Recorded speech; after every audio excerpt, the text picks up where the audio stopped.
Hello aspirants, welcome to AKSIS academy daily current affairs. So ముందుగా నేను ఇచ్చిన question చూస్తే ఈ క్రింది వాటిలో ఏవి బార్ కౌన్సిల్ ఆఫ్ ఇండియాలో కమిటీస్ ఉంటాయి?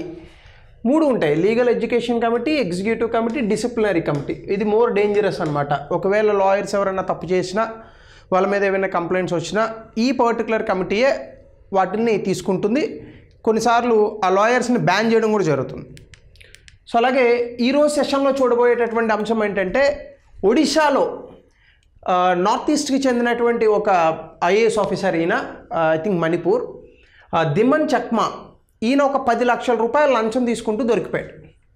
సో భారతదేశంలో లంచం అనేటటువంటిది చాలా ఈజీ, విచ్ మీన్స్ చాలా ఈజీ అంటే నా ఉద్దేశంలో లంచం తీసుకోవడము ఇవ్వడము రెండు ఈజీయే, కానీ దొరకడం కష్టం. అదే మనకి తెలుగులో ఒక సామెత కూడా ఉంటుంది, దొరికినవాడు దొంగ, దొరకనివాడు ప్రతివాడు దొరే. అలా నేను అందరినీ అనట్లేదు.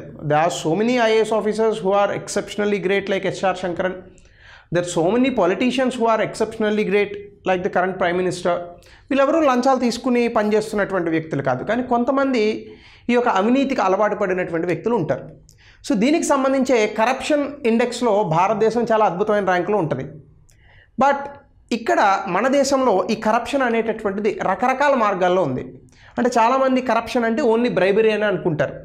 అలా కాదు, నెపోటిజం కూడా కరప్షనే. సో అట్లాంటి కొన్ని టైప్స్ ఆఫ్ కరప్షన్స్ అలాంటివి మనకు ఉన్నాయి. సో వీటికి సంబంధించి ఈరోజు సెషన్లో మనం కొన్ని అంశాలను చూద్దాం. ముఖ్యంగా ఇది న్యూస్లో ఎందుకుంది అనేది కనుక మీరు చూస్తే, ఒక ఐఏఎస్ ఆఫీసర్, ఆయన పేరు దిమన్ చక్మా, ఈయన రెడ్ హ్యాండెడ్గా ఒడిశా విజిలెన్స్ డిపార్ట్మెంట్కి దొరికిపోయాడు. 10 లక్షల రూపాయలు లంచం తీసుకుంటూ ఒక బిజినెస్ యూనిట్ని మూయించడానికి ఈ లంచం తీసుకున్నట్టుగాను విజిలెన్స్ అధికారులు తెలిపారు. సో రెడ్ హ్యాండెడ్గా దొరికాడు కాబట్టి ఆబ్వియస్గా సస్పెండ్ చేస్తారు. అయితే కరప్షన్ అంటే ఏంటి అసలు అనేది కనుక చూస్తే, అసలు అవినీతి అంటే ఏంటి? మిస్యూజ్ ఆఫ్ పబ్లిక్ ఆఫీస్ అంటే సాధారణంగా మనకి ప్రభుత్వ ఉద్యోగము లేదా ప్రభుత్వ అధికారులు అని ఉంటారు. సో ప్రభుత్వ అధికారులు, ఈ ప్రభుత్వ అధికారులకి ప్రభుత్వం కొన్ని చట్టాల ద్వారా, కొన్ని నియమ నిబంధనల ద్వారా కొన్ని రకాల హక్కులను కల్పిస్తూ ఉంటుంది. అయితే ఈ హక్కులు అనేటటువంటివి అధికారం రూపంలో వస్తాయి. ఈ హక్కులు అధికారం రూపంలో వస్తాయి. ఈ అధికారాన్ని ఎవరి కోసం ఉపయోగించాలా? ప్రజల కోసం ఉపయోగించాలా? ఇంట్రెస్ట్ ఆఫ్ ద పబ్లిక్ కోసం ఉపయోగించాలా? ప్రభుత్వ పనితీరును ఇంకా బెటర్గా చేయడానికి ఉపయోగించాలా?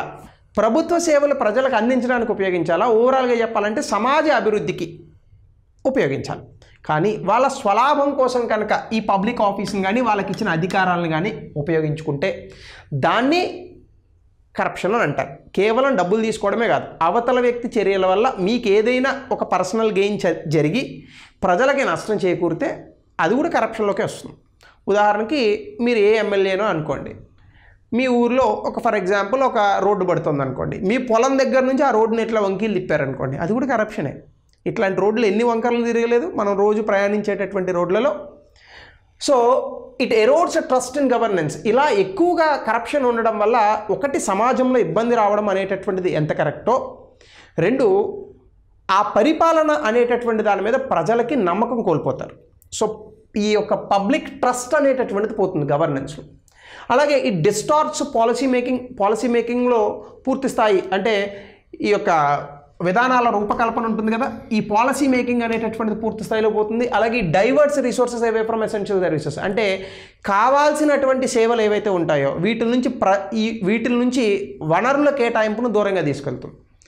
సో ఎందుకు అంటే ఒక చోట మనం డిప్లాయ్ చేయాల్సిన రిసోర్సెస్ ఈ యొక్క కరప్షన్ దానికోసం వేరొక చోట మనం ఖర్చు పెట్టాల్సి ఉంటుంది. సో ఇవన్నీ డెఫినేషన్గా చూడొచ్చు. అయితే మన కరప్షన్లో చాలా రకాలు ఉన్నాయి. ఒకటి బ్రైబరీ, అంటే డైరెక్ట్గా లంచం తీసుకోవడం, డబ్బులు తీసుకొని పబ్లిక్ అఫీషియల్స్ వాళ్ళ ఇన్ఫ్లుయెన్స్ని వేరే వ్యక్తుల తాలూకా పర్సనల్ గెయిన్ కోసం యూజ్ చేస్తే దాన్ని బ్రైబరీ అని అంటారు. రెండు, ఎంబెజల్మెంట్ అంటే ఏంటంటే misappropriation of public funds for those in power, అంటే ఎవరైతే అధికారంలో ఉన్నారో వాళ్ళు ప్రజల యొక్క సొమ్ముని, ప్రభుత్వ సొమ్ముని తప్పుడు తడకలలో ఉపయోగించడాన్ని ఎంబెజల్మెంట్ అంటారు. ఇది కూడా కరప్షనే. మూడు, నెపోటిజం అంటే ఫేవరెటిజం అని అర్థం. అంటే ఇప్పుడు ఫర్ ఎగ్జాంపుల్ ఎవరో మీ క్లోజ్ అసోసియేట్, మీ రిలేటివ్స్కి ఒక కాంట్రాక్ట్ మీరే ఇచ్చారనుకోండి, as an IAS officer or ప్రభుత్వ అధికారి గాను ఒక పొలిటీషియన్ గాను ఇచ్చారనుకోండి, దాన్ని నెపోటిజం అని అంటారు. నాలుగోది కొల్యూజివ్ కరప్షన్, అంటే ఏంటంటే ప్రభుత్వ అధికారుల మధ్య అవతల వైపు ప్రైవేట్ పార్టీల మధ్య ఒక సీక్రెట్ ఒప్పందం జరుగుతుంది. నువ్వు నాకు ఈ పని చేసి పెట్టు, నేను నీకు ఈ పని చేసి పెడతాను. నువ్వు నాకు పలానా అప్రూవల్ ఇవ్వు, మా టెండర్లో 10% నీకు ఇస్తాను అనేటటువంటిది కొల్యూజివ్ కరప్షన్, అంటే కుమ్మక్కైనటువంటి అవినీతి. ఇలా 4 రకాల అవినీతులను చెప్పచ్చు. ఈ అవినీతి అనేటటువంటిది మీరు చూస్తే చూడండి ఇలా ఉంటుంది. ఈ అవినీతికి మధ్యలో ఎవడుంటాడంటే పొలిటీషియన్ ఉంటాడు, రాజకీయ నాయకుడు ఉంటాడు. సో ఇతను కరెక్ట్గా ఉంటే సాధారణంగా మనకి అవినీతి తగ్గే అవకాశం ఉంటుంది. ఎందుకంటే ఈ రాజకీయ నాయకుడు ఏం చేయాలి, ఇతను అధికారంలో ఉండాలి. ఏదైనా అధికారంలో ఉండాలంటే ప్రజల తాలూకా ఓటుని కొనాలి. ప్రజల తాలూకా ఓటుని కొనాలంటే ఇతనికి డబ్బులు కావాలి. ఇతనికి డబ్బులు ఎవరు ఇస్తారు? వ్యాపారవేత్తలు ఇస్తారు, అలాగే బ్యూరోక్రాట్స్ ఇస్తారు. సో వీళ్ళిద్దరూ కూడా సహాయం చేసి ఇతనికి వీళ్ళకు వచ్చినటువంటి కొంత డబ్బుల్లో అవినీతిని ఇతనికి ట్రాన్స్ఫర్ చేస్తారు.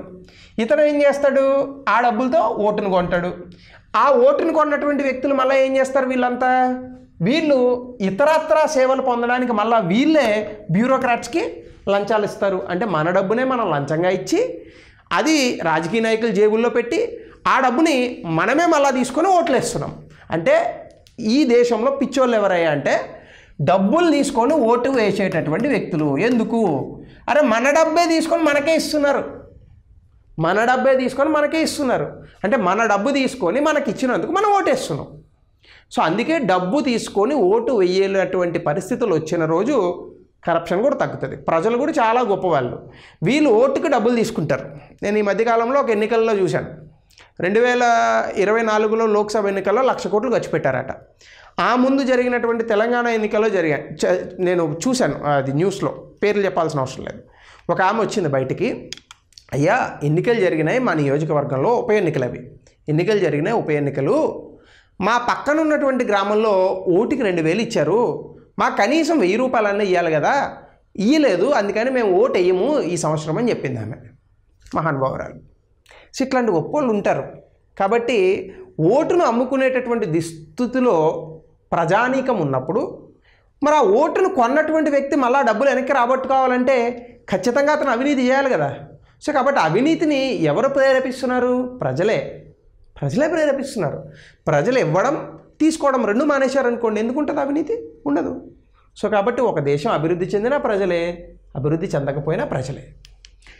అలాగే ఈ యొక్క అవినీతి అనేటటువంటి దానికి రీజన్స్, కారణాలను కనుక మనం వెతికితే, ఒకటి ఎలక్షన్ ఎక్స్పెండిచర్ ప్రెషర్. అంటే ఏంటి? విపరీతమైనటువంటి డబ్బుని ఎలక్షన్స్లో ఖర్చు పెట్టాలి. కాబట్టి రాజకీయ నాయకులకి డబ్బు కావాలి. ఈ డబ్బు కావాలంటే వాళ్ళు క్విడ్ ప్రోకో అంటే ఏంటి? నువ్వు నాకు డబ్బు ఇవ్వు, నీకు పని చేసి పెడతా అనేటటువంటి ఒక ధోరణిలో కొన్ని ఒప్పందాలు వ్యాపారవేత్తలతో చేసుకుంటారు. సో దీనివల్ల మనకి ఏమవుతుందంటే ఎక్కువగా అవినీతి అనేటటువంటిది పాల్పడుతున్నారు. అందుకే మనకి రాజకీయాల్లో కొంచెం అవినీతి ఎక్కువగా చూస్తూ ఉంటాం. రెండు, వీక్ ఇన్స్టిట్యూషనల్ చెక్స్. ఒకవేళ ఇలా ఉన్నా కూడా లోక్పాల్, లోకాయుక్త లాంటి కొన్ని సంస్థలు కరెక్ట్గా పనిచేస్తే ఈ అవినీతిని నిర్మూలించవచ్చు. కానీ వాళ్ళు సరిగ్గా పనిచేయరు. వాళ్ళేంది? మనం చూడండి, ఫుడ్ ఇన్స్పెక్టర్ అని ఉంటాడు ఒక ఆయన. ఈ ఫుడ్ ఇన్స్పెక్టర్ అనేటటువంటి వాడు పని ఏంది? మన హోటల్స్, రెస్టారెంట్స్ ఇవన్నీ ఉంటాయి కదా, వీళ్ళందరూ హైజీన్గా ఫుడ్ని తయారు చేసి ప్రజలకు అమ్ముతున్నారా లేదా అని చెక్ చేయాలి. ఎన్నిసార్లు చెక్ చేస్తారండి వీళ్ళు నిజంగా అన్నిసార్లు చెక్ చేస్తే ఈ యొక్క బిర్యానీలు అమ్మేటటువంటి రెస్టారెంట్స్లో కానీ హోటల్స్లో కానీ ఇంతంత చెత్త చెదారంగా చాలా అన్హైజీనిక్గా ఎందుకు ఉంటుంది? సో లైసెన్స్లు ఇచ్చేది వీళ్ళే, కానీ వాళ్ళు సరిగ్గా పని చేయకపోవడం వల్ల మనకి ఎక్కువగా ఈ యొక్క ఫుడ్ పాయిజన్స్ ఇట్లాంటివి జరుగుతూ ఉంటాయి. అలాగే నేను 3, రెడ్ టేప్ అండ్ డిస్క్రిషన్.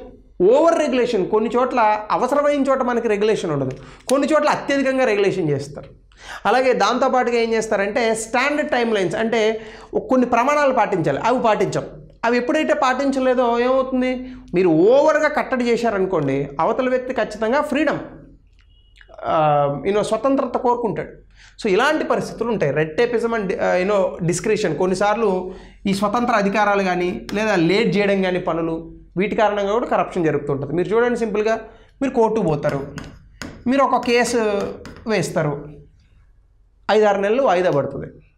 ఈ లోపు ఏం చేయాలా? మీకు పని ఆగిపోతుంది కదా. 5-6 నెలలు అంటే మీ జీవితంలో చాలా అమూల్యమైనటువంటి రోజులు అవి. సో దీన్ని స్పీడ్గా చేయడం కోసం లాయర్కో లేదా అవతల లాయర్కో లేదా జడ్జికో లంచం ఇస్తారు. వాళ్ళు తీసుకోకపోతే వెరీ గుడ్, తీసుకుంటే అదే అవినీతి. సో రెడ్ టేపిజం, డిలే చేయడం వల్ల, టైం వేస్ట్ చేయడం వల్ల లంచం పెరుగుతుంది. అదే మీరు చూడండి, ఆన్లైన్లో ఈ సేవ మీ సేవ వచ్చాక చాలా లంచాలు తగ్గిపోయినాయి.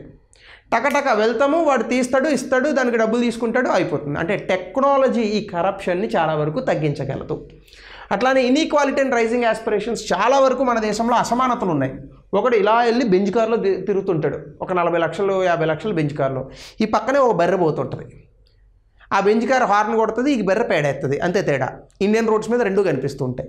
సో ఇప్పుడు ఈ బర్రెని నడుపుకుంటూ వెళ్ళేవాడికి ఏమనిపిస్తుంది, ఆ బెంచ్ కార్ కొనాలనిపిస్తుంది. వీడికి యాస్పిరేషన్స్ పెరుగుతాయి. దానివల్ల ఏం చేస్తాడు, వీడు ఏ అడ్డదారులు తొక్కైనా కూడా మనం అవినీతితో అయినా సంపాదించి బెంచ్ కార్ కొనాలని అనుకుంటాడు. అంటే ఇక్కడ బెంచ్ కార్ కొనాలని అనుకోవడం తప్పు కాదు, బెంచ్ కార్ కొనుక్కున్నవాడిది తప్పు కాదు. మరి ఏది తప్పు, సమాజంలో ఇంతటి అసమానతలు తయారు చేసిన మన సమాజము, మన ప్రభుత్వము, మన ఆర్థిక విధానాలు, మన రాజకీయ విధానాలు, వీటి తప్పు.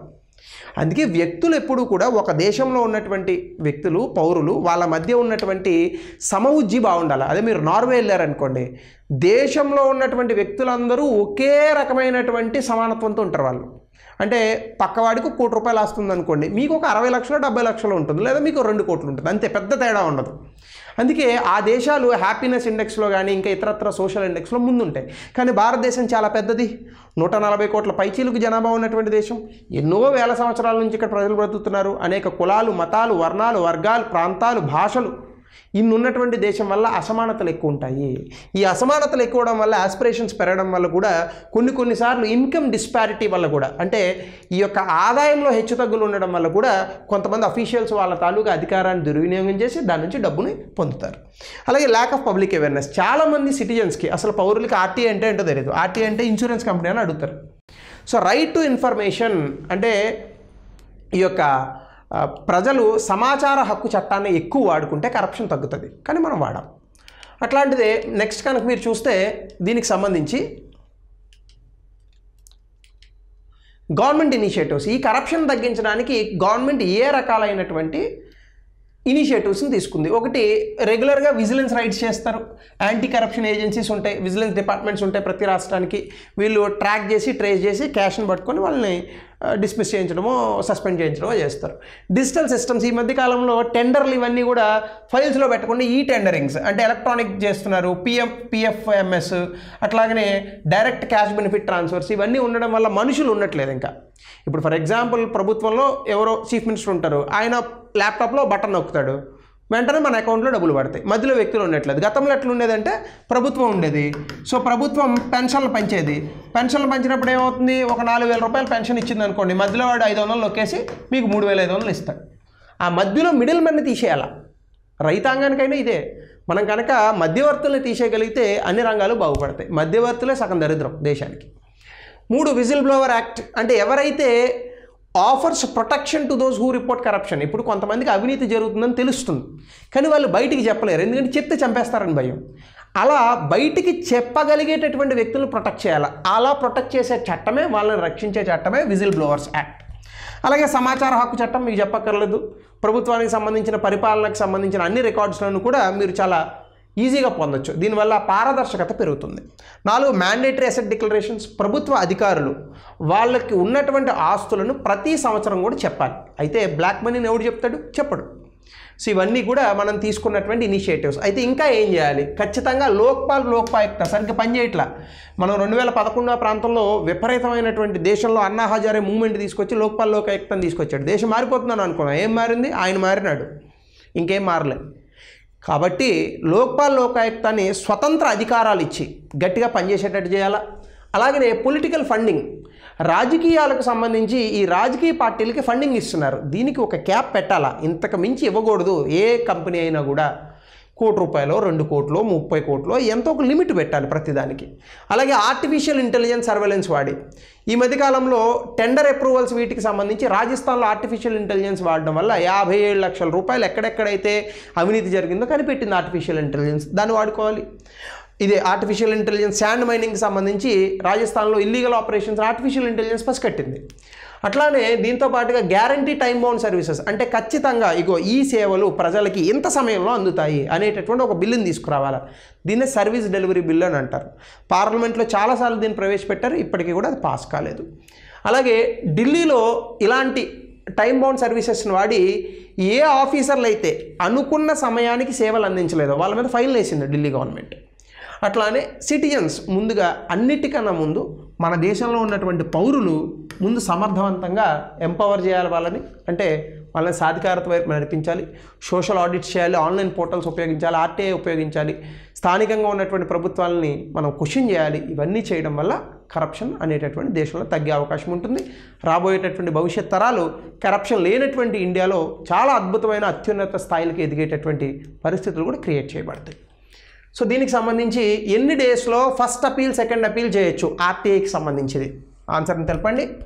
అలానే సమాజంలో ప్రధాన విలువలు వైఫల్యానికి అవినీతి ఒక నిదర్శనం. మీ అభిప్రాయం ప్రకారం సమాజంలో ప్రధాన విలువలు పెంపొందించడానికి ఏ చర్యలు తీసుకోవచ్చు? గుర్తుపెట్టుకోండి, సమాజంలో విలువలు తగ్గినప్పుడే అవినీతి పెరుగుతుంది. ఓకే, సో దీన్ని 200 పదాల్లో రాయండి. ఇది ఈరోజు టాపిక్. మళ్ళీ మరొక ఇంట్రెస్టింగ్ టాపిక్తో will meet in the next session. Thank you, have a nice day.